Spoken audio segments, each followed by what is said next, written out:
For many people, it's a surprise to hear that the Education Code and the Family Code allows for ticketing of students as a way to discipline them for behaviors in school.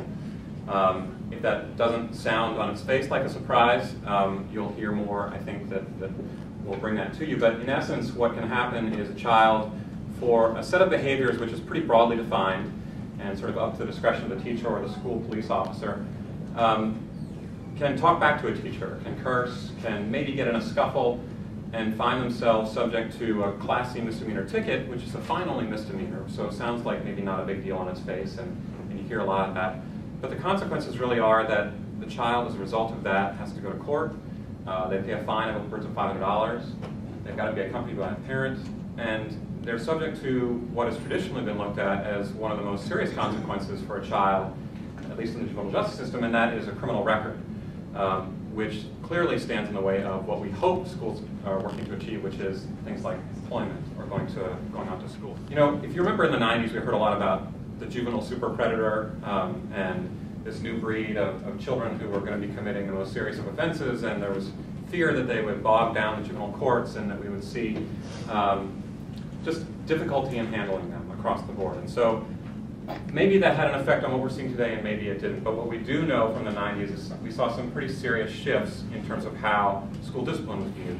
One good example is the Texas Safe Schools Act in 1995. That was passed and created the discipline alternative education programs, the juvenile justice alternative education programs that we see are so highly in use now, and set out sort of a list of mandatory referrals that schools had to make, given a certain set of conduct that children engaged in, and discretionary referrals. So that was attention paid by the legislature to an area that traditionally had been the school's purview. So the law started to shift, and we started to see that the law is starting to, the legislature is saying, we've got to pay attention in certain ways to kids who are engaged in school discipline. Schools, you've got to do this, or you've got to do this. And so that's a fairly big example. There were additions to Chapter 37 of the Education Code, which really laid out those alternative education programs.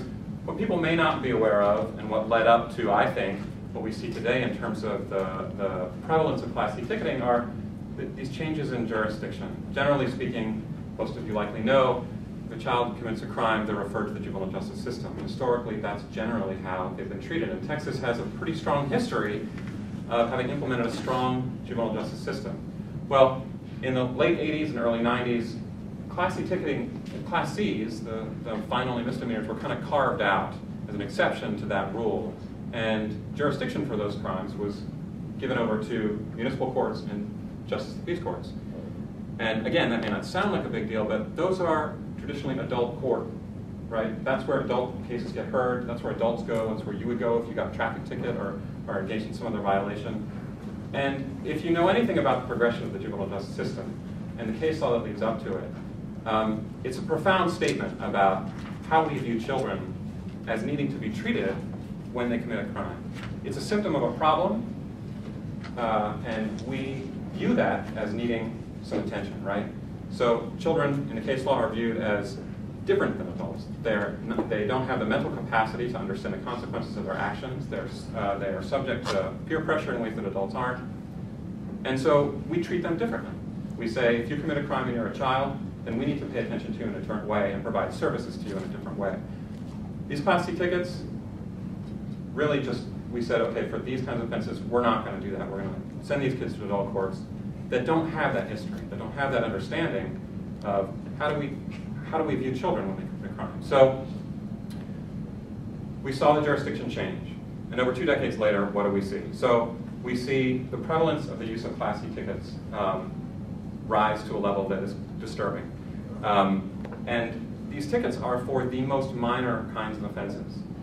The irony in this is that in the juvenile justice system, you can be waived into adult court if you commit the most serious offenses, right? And so that's the only way, generally speaking, that a child can find their way into adult court is if they commit capital offense or some other serious offense.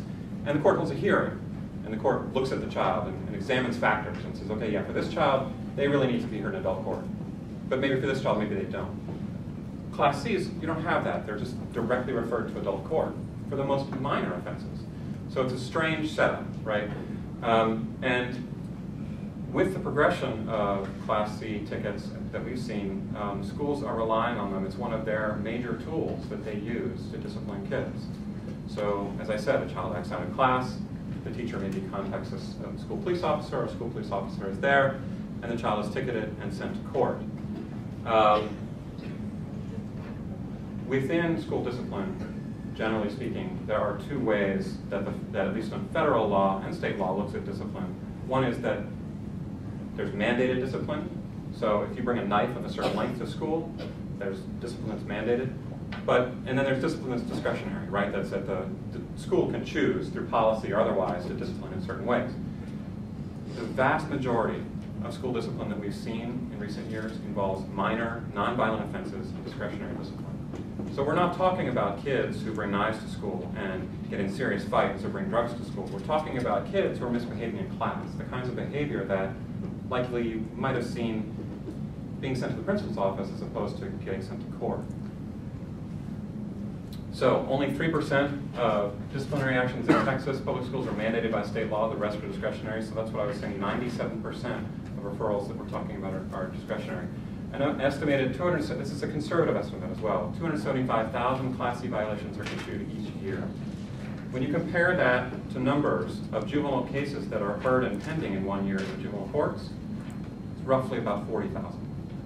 So the vast, vast majority of cases that are heard around juveniles are heard in adult courts, which runs counter to what we have set up in Texas as the juvenile justice system. So in some jurisdictions, ticketing has more than doubled in recent years, while juvenile crime overall is down. And most offenses you see are for disruption of class, disorderly conduct, and leaving campus without permission. I'm going to show you what the language of some of those charges are. But again, you see this huge rise in the use of ticketing, relying on ticketing as a school discipline tool, while juvenile crime overall is down. And it begs questions about the effectiveness of using it. So this is disruption of class.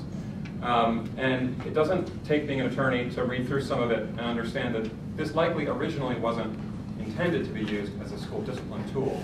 This is likely intended to keep classes intact from disruption from outside the school. So if you think about maybe demonstrations outside the school that make too much noise, or maybe an adult comes onto campus and to disrupt a class. That's sort of the intent of this, but it's become used to ticket school students in class. So emitting noise of an intensity that prevents or hinders classroom instruction, enticing or attempting to entice a student away from class or other school activity, preventing or attempting to prevent a student from attending a class or other school activity the student is required to attend. That all, to me, talks about someone coming onto the campus and disrupting the class. But it's broad enough, clearly, to be used. If the child emits a noise of an intensity that prevents or hinders classroom instruction, they can be ticketed. Who decides what that is? Well, if you're a teacher, you can decide what that is, or a school police officer, you can decide what that is. But if you are an attorney, you know that that language is fairly broad and subject to interpretation in many different ways. So some of the consequences: you have a day in court. You have to be accompanied by the parent. Code of Criminal Procedure says you can't plead to an offense without being accompanied by a parent or guardian, so children have to be accompanied. You can be fined $500 plus course costs and fees.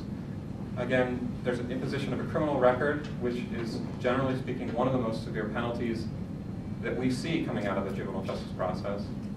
It is possible to have community service be deferred from that prosecution and engage in community service. If you can't participate in community service, and those services are often difficult to find depending on the county, or you can't pay the record, you could possibly be subject to a contempt order from a judge, additional fines, suspension of your driver's license, and unpaid fines if children can't pay them. Then a warrant can issue when the child turns 17 for their arrest and detention. And that's not just a protracted possibility. That does happen. It happens with fair frequency. There are courts whose whole dockets are devoted simply to these warrants and children not having paid fines. So in terms of policy, and moving on to the next legislative session, this issue has seen some attention. We've seen in last session the availability of community service added through HB 1964 and HB 350. And HB 359 set a minimum age at 6th grade for tickets. Leading up to that, we had heard that children as young as 6 were ticketed. And then HB 961, Representative Turner, last session, this is sort of a tricky bill. The records are not generally kept confidential in adult court processes. In juvenile cases, generally those records are sealed.